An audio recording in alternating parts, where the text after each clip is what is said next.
Is your Spectrum Wi-Fi router blinking red? This means it's lost its internet connection.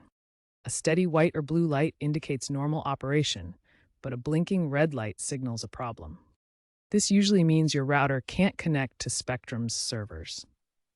The cause might be a network outage in your area, a loose cable connection, or sometimes an issue with the router itself.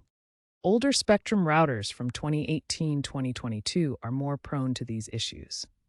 Recent data shows that 65% of Spectrum customers still experience this occasionally, although it's improving due to better customer education. Let's get that red light fixed. First, power cycle your router. Unplug it for 60 seconds, then plug it back in. This often solves the issue. Next, check all cable connections to ensure they are secure. Restart all your equipment, including the router, modem, and any connected devices, for a few minutes. You can also check for firmware updates via the Spectrum app or the router's interface.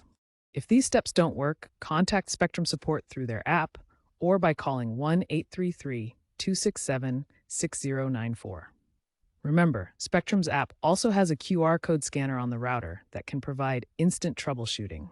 By following these steps, you can often resolve the issue yourself.